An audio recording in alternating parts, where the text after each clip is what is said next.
Graças e paz, irmãos.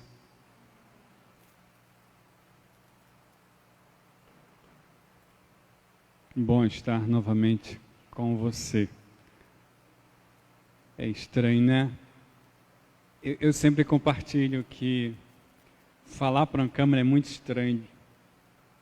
Estar pela manhã ou pelas madrugadas diante de uma câmera, imaginando que várias pessoas estão me vendo, é estranho. E aí eu fico imaginando quem está atrás. Mas, de qualquer jeito, estamos juntos para a honra e glória do Senhor. Paulo já trouxe os avisos. Eu quero falar sobre a cama hospitalar da irmã Olívia. Nós já conseguimos R$ 2.500. Precisamos de cerca de mais 1.000 ou 1.500 para conseguirmos a cama para a irmã Olívia. Então, a minha oração é que você continue espalhando a notícia, tá? Para que pessoas continuem depositando, para que a gente em breve tenha a cama da irmã Olívia, para que em breve nós possamos ter fotos, né, dessa cama para a honra e glória de Deus. Peço aos irmãos que orem pela família do pastor Juarez Duarte. Pastor Juarez, mais um amigo, né, que eu, nessa caminhada, perdi para a Covid-19. Infelizmente, no dia de ontem, o pastor Juarez foi recolhido pelo Senhor por causa de consequências da Covid. Eu peço que os irmãos orem pela família do pastor Juarez. Quero parabenizar os nossos aniversariantes da semana. Esther, que não está mais em João Pessoa, mas Esther está sempre conosco, mandando mensagem no Facebook, assistindo as nossas lives. Obrigado, Paula. Assistindo as nossas lives. Então, Esther amanhã aniversaria. Laís no dia 4. No dia 5, Wagner. No dia 7, Luana. E no dia 8, Magnum. A minha oração, como eu falei pela manhã, é que o Senhor seja sempre a base de vocês. Que as palavras temperadas do Senhor estejam sempre nos lábios de vocês. E que seja o amor, o guia de vivência para a vida de vocês. Parabéns, Esther, Laís, Wagner, Luana, Magno. Irmãos, a gente está caminhando em Romanos capítulo 5, verso 1. Né? Nas primeiras semanas eu gosto sempre de trazer o mesmo texto para que nós entendamos que nós vamos estudar, aprofundar esse texto durante o ano. Então, Romanos 5:1, a gente está falando hoje sobre justificados, aliás, pensando sobre a responsabilidade dos justificados. Né? Há 3 semanas eu preparei o caminho, eu já vinha preparando, mas falei sobre aprendendo a ser igreja no início do caminho. Eu não falei sobre a vivência do recebimento da promessa, a vivência da primeira comunidade, a simplicidade e consciência da missão, e vimos que na vivência da missão há expansão frutífera. A semana passada, aliás, no dia 25, falei sobre justificados pela fé, somos pacificados em Cristo, né? Então, na semana passada nós vimos já o novo tema e, baseado em Romanos capítulo 5, verso 1, vimos o que é paz para você pela manhã. Ao mesmo tempo eu respondi, Cristo é a própria paz. E à tarde nós vimos que a justiça procede da fé e Cristo é o acesso a esta paz. Justificados somos adotados e amigos. E hoje estamos falando pensando sobre a responsabilidade dos justificados. No mesmo texto, vimos pela manhã o caráter coletivo da mensagem e o caráter pessoal. Os caráteres coletivo e pessoal da mensagem. Vamos para o texto? Romanos 5:1. Tendo sido, pois, justificados pela fé, temos paz com Deus, por nosso Senhor Jesus Cristo. Baseado no texto e no que eu trouxe pela manhã, na realidade pela manhã eu trouxe apenas uma pequena reflexão, numa releitura dentro do texto, eu queria levar você a pensar, eu quero levar você a pensar, porque todos nós fazemos parte, tanto da reflexão coletiva, quanto da reflexão pessoal. Tanto vivemos coletivamente como pessoalmente, tanto interagimos com Deus coletivamente como pessoalmente. Eu não estou falando só de um momento como esse. Estou falando na vida em geral.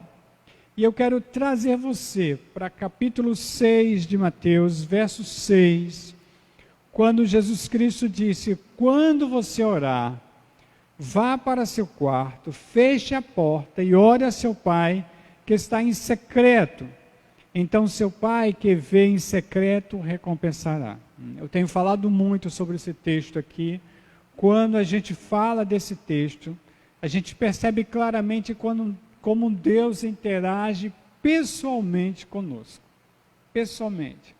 O quarto é o tamion. Aqui é uma despensa, uma câmara secreta, onde somente você se expõe a Deus e somente Deus pode acessar você.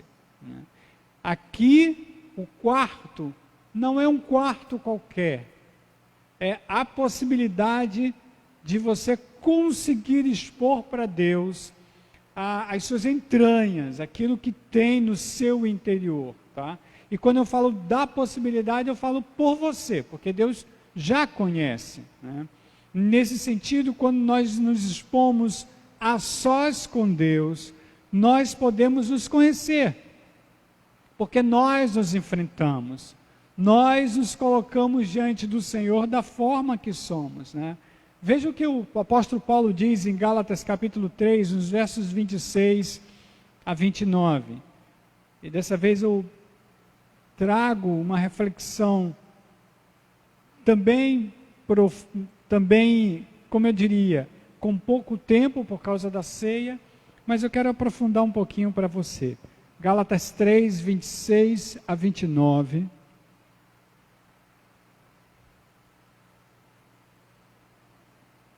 Quando o apóstolo Paulo diz assim: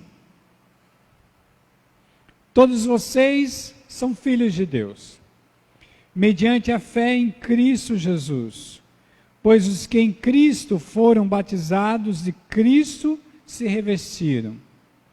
Não há judeu, nem grego, nem escravo, nem livre, homem, nem mulher, pois todos são um em Cristo Jesus.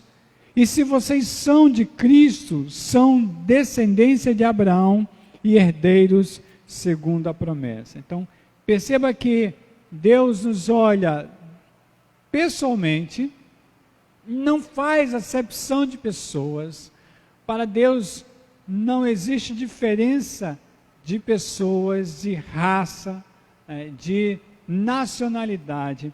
Ao mesmo tempo que somos indivíduos diante do Senhor, somos parte do seu corpo, fomos trazidos para o seu corpo, todos são um, somos um aqui nós presentes, e somos um nós que estamos interagindo pela internet, somos um. Todos que foram batizados em Cristo, e quando eu falo do batismo aqui, o batismo aqui é ter o Espírito Santo do Senhor. Todos quanto foram batizados em Cristo fazem parte desse corpo. Então, nesse sentido, você interage com Deus pessoalmente e interage com Deus em comunidade. É importante percebermos assim, porque às vezes achamos que Deus age nas nossas vidas sozinhos. E muitos de nós achamos que a comunidade não, como é que eu diria, não pesa na história de ser igreja. Eu fico pensando como é que alguém que pensa que a comunidade não pesa na história de ser igreja. Se na realidade a própria igreja é identificada pelo Senhor como o corpo de Cristo. 1 Coríntios capítulo 12, no verso 7. 1 Coríntios 12, 7. O apóstolo Paulo, e aí eu vou chamar a sua atenção para esse texto aqui, daqui para frente, né? O apóstolo Paulo diz que é dada a manifestação do Espírito a cada um de nós, visando o bem comum, o bem do corpo. Tá? Então, quando Deus olha para mim, Deus me olha como um membro do corpo. E Deus me concede dom para que eu sirva ao corpo. Né? E assim com todos nós. Não há diferença. Não há diferença. Tá? Veja o que ele fala na mesma carta, 1 Coríntios capítulo 12, nos versos 12 a 14. Ele diz: ora, assim como o corpo é uma unidade, embora tenha muitos membros, e todos os membros, mesmo sendo muitos, formam um só corpo, assim também com respeito a Cristo. Pois em um só corpo todos nós fomos batizados, em um único Espírito, quer judeus, quer gregos, quer escravos, quer livres. Novamente o Paulo faz a correlação aqui. E a todos foi dado beber de um único Espírito. O corpo não é feito de um só membro, mas de muitos. Quando eu penso em Esther, que não está mais conosco em João Pessoa, mas ao mesmo tempo faz parte do mesmo corpo. Quando eu penso em pessoas nossas que estão espalhadas pelo Brasil afora, né, pelo mundo afora, mas eu penso que de repente essas pessoas fazem parte do mesmo corpo. Né? E quando eu penso nelas, penso que elas são um comigo. Somos um só no corpo. Eu sou uma só pessoa com cada um dos irmãos que eu pensei nesse momento. Isso é mistério, irmãos. Porque na realidade, o que o apóstolo Paulo está falando é que fazemos parte um do outro. Pode até ter gente que ache que não faz, mas fazemos parte um do outro, não tem por onde. Se fazemos parte do mesmo corpo, somos da mesma parte. 1 Coríntios capítulo 12, no verso 18.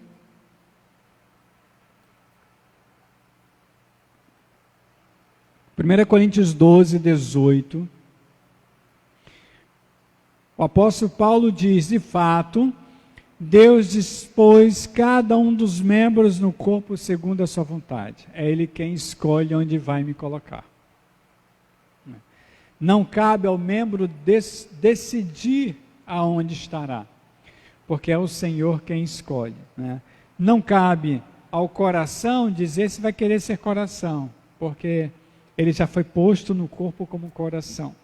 Não cabe, como os exemplos que o apóstolo Paulo usa, não cabe mão dizer se quer ser mão, porque já foi colocada no corpo como mão. Não tem por onde. Tá? Então, nesse sentido, é o Espírito de Deus que diz o que você vai fazer, aonde você estará, para que possa servir ao próprio corpo. Tá? Capítulo 12 de 1 Coríntios, verso 27. Ele diz que nós somos o corpo de Cristo e cada um de nós é individualmente membro desse corpo. Tá? Então pensa, enquanto Paula estava cantando aqui, né, eu lembrei de Áurea cantando. Né? Eu lembrei de Paula cantando um hino. Lembrei de um dos anos que a sua irmã estava de férias em João Pessoa e cantou conosco aqui. E nos regeu um hino. Né? O que está acontecendo quando eu percebo isso? Né? Áurea está no Texas, lá nos Estados Unidos, mas fazemos parte do mesmo corpo. Ela e toda a sua família, lógico, né? Nesse sentido, todos nós somos um em Cristo Jesus. Meu irmão Erickson, lá no Rio de Janeiro agora, né, deve estar ministrando na igreja que ele trabalha agora também. Né? Eu sou parte do mesmo corpo com ele, fazemos parte do corpo de Cristo. Né? Nesse sentido, somos membros do mesmo corpo. Ele e toda a sua família. Minha esposa, meus filhos que estão em casa, né? Fazem parte do mesmo corpo, e assim sucessivamente. Você pode parar no seu lugar e pensar, né? E de repente você vai entender assim: faço parte do mesmo corpo, tá? E quando a gente faz parte do mesmo corpo, a gente trata um ao outro como a gente gostaria de ser tratado. 1 Coríntios capítulo 12, nos versos 24 a 26, né, a gente vê aí a questão do tratamento no corpo, como é que funciona esse cuidado do corpo, mas eu quero trazer os dois últimos versículos, 25 e 26. O apóstolo Paulo diz que, a fim de que não haja divisão no corpo, mas para que todos os membros tenham igual cuidado uns pelos outros, quando um membro sofre, todos os outros sofrem com ele. Quando um membro é honrado, todos os outros se alegram com ele. É assim que diz a palavra. Irmãos, quando um desses dias aí liguei para o nosso irmão Adelson, eu perguntei a Adelson, como é que está a irmã Olívia? Ah, pastor, aí ele contou a história da cama, tá. Eu disse, vamos ver o que a gente pode fazer, mas eu fiquei muito incomodado. E eu não lembro se eu passei logo a mensagem para a liderança, ou naquela semana a gente teve uma reunião, eu falei com a liderança, foi algo assim. Né? Eu disse, a gente precisa fazer parte disso. A gente precisa fazer alguma coisa pela irmã Olívia. E aí foi quando a campanha foi deflagrada. Né? Dói quando eu percebo que alguém necessitado, né, precisa da nossa ajuda. Dói quando eu percebo que alguém que faz parte do corpo não tem como ser ajudado. Porque eu entendo que a dor dessa pessoa é a minha dor. Tá? Eu entendo claramente isso. Então perceba, eu não estou falando de denominação. Eu não estou falando aqui, dói porque os irmãos batistas sofrem. Não estou falando porque os irmãos presbiterianos. Não. Eu estou falando de corpo. Então, eu não delimito isso. Para mim, batistas, presbiterianos, pentecostais, neopentecostais, e todos que realmente fazem parte do corpo de Cristo, são um em Cristo Jesus. Igrejas históricas ou não, tá? Porque quando a gente fala de denominação, já está denotando que a gente está dividindo. E corpo não se divide. Corpo é uno, é único. E eu quero aqui resgatar aquilo que o apóstolo Paulo fala. Se é que tem o Espírito, se tem o Espírito é de Cristo, ou se tem o Espírito de Cristo é de Deus. Então não deveria haver essa história de denominação. Diante do que vimos até aqui, caráter coletivo da mensagem, caráter pessoal da mensagem, que todos nós fazemos parte de ambos os caráteres, tá? Eu pergunto a você, a nós que estamos aqui, porque essa pergunta é para mim, e a você que está nos assistindo agora e vai nos ver no futuro. Qual é a sua responsabilidade nessa missão? Qual é a sua responsabilidade? Perceba, quando penso nisso, eu quero voltar ao texto de Romanos capítulo 5, verso 1 e me questionar. Me questiona, eu questiono a você. Porque agora só vai entender quem assistiu a mensagem pela manhã ou a minha reflexão da manhã. Mas, de qualquer jeito, eu vou fazer perguntas para mim dentro do texto. Quando eu olho textos como um texto confrontador de Romanos capítulo 5, eu me questiono. Emildson, para que você foi justificado? Para quê? Emildson, para que você tem acesso a essa graça? Veja que eu não estou me perguntando por quê. Porque por que denota cobrança. Eu quero saber motivo. Para quê? Qual é a sua, como eu diria, qual é o seu serviço nesse sentido? Né? Para que você foi justificado? Para que você tem acesso a essa graça? Para que se gloriar na esperança ou nas tribulações? Para quê? Para quê? Manter orgulho? Para que ser obreiro aprovado? Para quê? Para que entender que a esperança não me decepciona? E aí, eu quero trazer agora, a pergunta que deveria estar lá em cima, mas eu quero trouxe para baixo, exatamente como última pergunta, para de repente entender, né? Eu quero jogar essa pergunta para baixo e depois eu trago ela para a gente. Para que Cristo morreu por você, meus? Para quê? Faça essa pergunta para você. Para que Cristo morreu por você?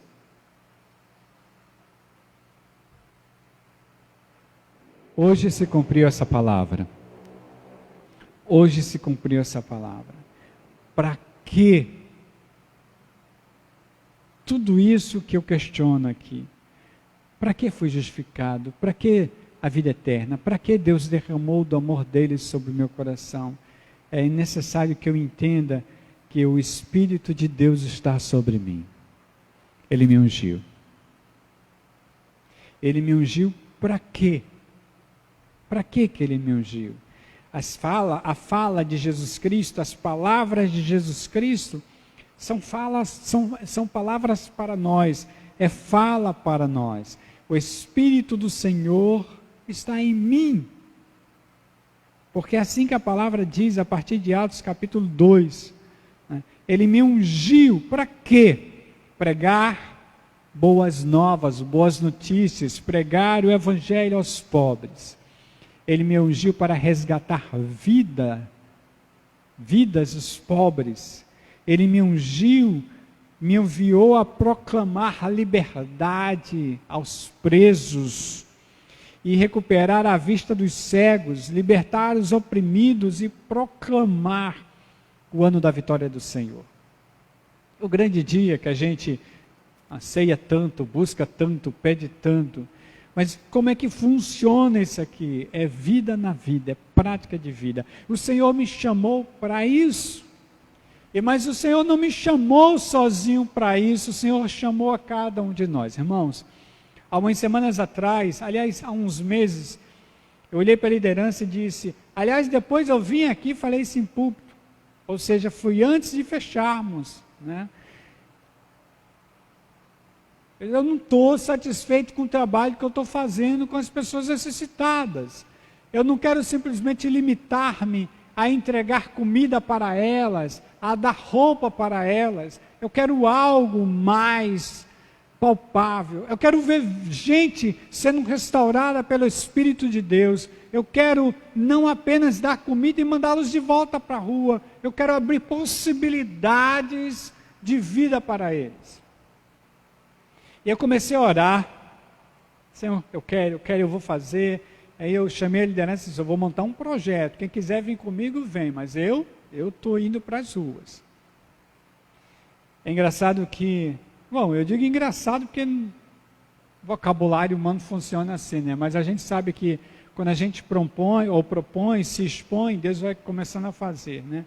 Logo depois uma pessoa ligou para mim e disse, lembra de um projeto teu de alfabetizar morador em situação de rua? Eu disse, lembro. Vamos nessa? Eu estou no projeto, vou fazer o projeto, né? E aí a gente vai trabalhar junto nisso. Eu disse, tá. O projeto está andando, a gente está trabalhando aos pouquinhos, sem pressa, né? E eu estou caminhando no meu projeto também.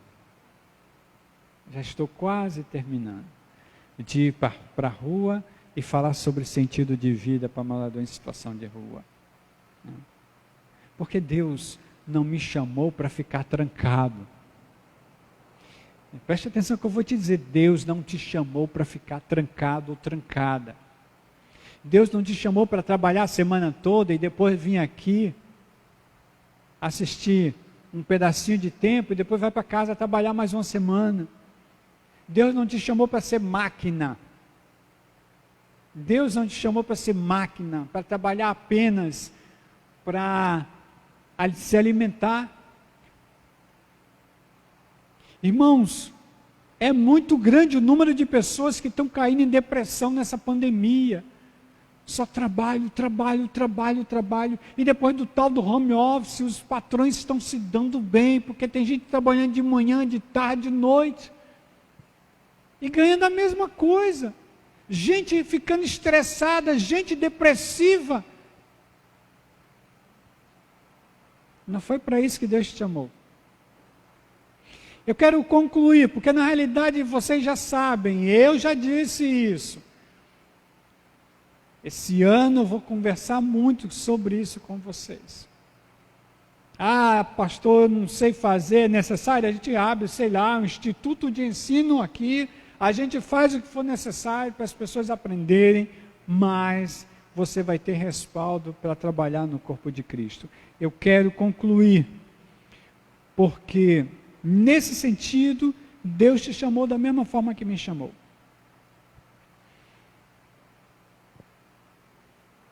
Marcos, capítulo 10, versos 35 a 45. Marcos 10, 35 a 45.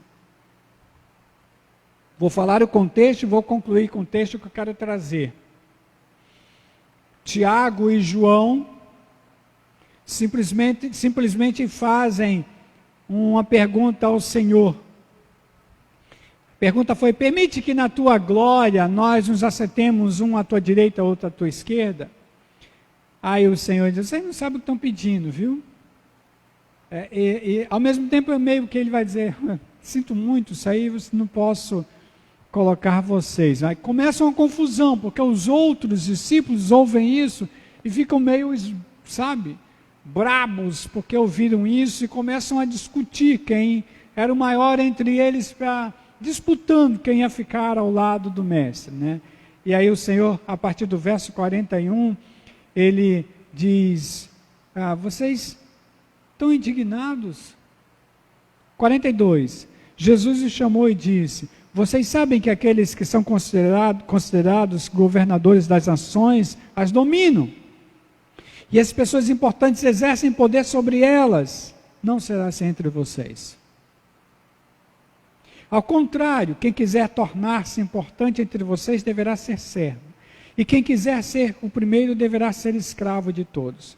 Pois nem mesmo o Filho do Homem veio para ser servido, mas para servir e dar sua vida em resgate por muitos. Quer saber, irmãos? Jesus não está muito interessado em gente que ganha dinheiro pregando através da internet, fazendo nome, contratando empresas para divulgação, para projeção, para dar muito dinheiro. Foi mais o que apareceu nessa pandemia entre nós, foi empresa se especializando em projeção de igrejas. Como você deve agir no Facebook, no Instagram, como você deve poste assim, não sei quantas vezes por semana, faça assim, evangelize através disso, através daquilo. Isso para mim não é evangelismo, não. Para mim, evangelismo está aqui, na fala de Jesus Cristo. Não será assim entre vocês. Vocês não precisam dominar, não. Vocês só precisam ser como eu sou. Não é assim entre vocês. Então, nesse sentido, É no pessoal que o Senhor trabalha o nosso caráter. Dentro do texto que eu trouxe para vocês, que eu venho abordando desde a semana passada, e dentro da comunidade, quando o Senhor simplesmente lhe faz instrumento de transformação através dele. A gente vai dar continuidade, mas passando agora para esse momento da ceia, eu quero chamar sua atenção, porque esse texto aqui, quem quiser ser o primeiro deverá ser o último, é o texto que deve reger esse momento. Quem quiser ser o primeiro tem que ser escravo. Não será a mídia a projeção do corpo de Cristo, mas a marca de quem é servo. Essa é a marca da projeção. Para que você está aqui? Poderia perguntar a mesma coisa para você que está em casa, nos vendo ou vai nos ver no futuro. Para que você está aí? A gente vai participar desse momento agora, mas é importante que você continue se fazendo essa pergunta. Nós vamos orar agora, vamos cantar uma música, né? E aí cantando você já pode sair do seu lugar, eu vou afastar, aí você pode vir pegar os elementos, né, e voltar para o seu lugar. Vamos orar?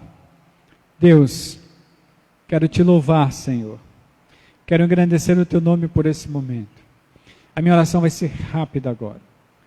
A minha oração é para que teu Espírito esteja nos conscientizando, porque eu sei que assim pode ser feito. Que o teu Espírito esteja falando a cada um de nós, sobre nós, tanto num relacionamento íntimo contigo, quanto num relacionamento em comunidade. Nós. A minha oração é que o teu Espírito esteja falando sobre nós, como igreja, agindo diante da comunidade.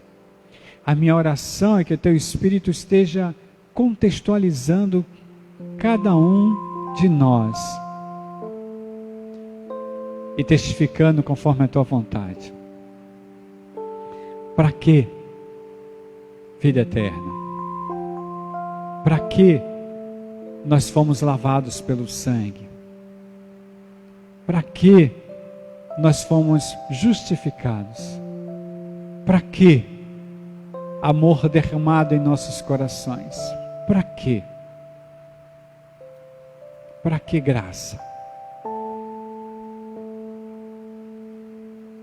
A resposta sempre está ligada a somos parte do mesmo corpo.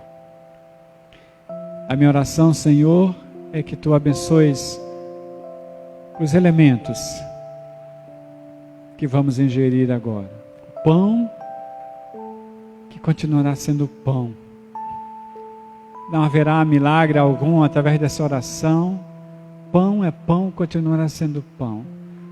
Não traz uma unção específica, é pão, porque o milagre está em nós.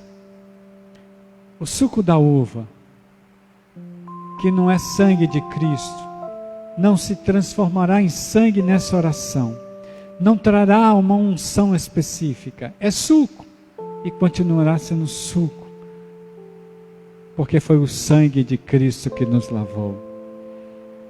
É Cristo quem faz a diferença, e sabemos claramente que se não somos de Cristo, isso aqui é mero ato religioso. Não funciona diante do Senhor.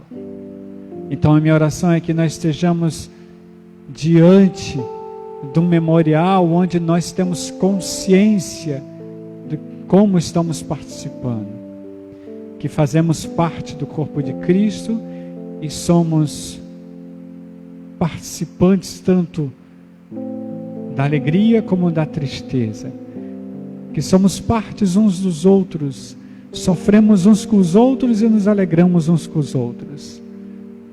A minha oração, Senhor, é que estejamos conscientes disso. Eu oro agradecendo pelas mãos que prepararam os elementos, Senhor, e ministrando o Teu amor sobre cada um de nós. Assim oro no nome de Jesus. Amém.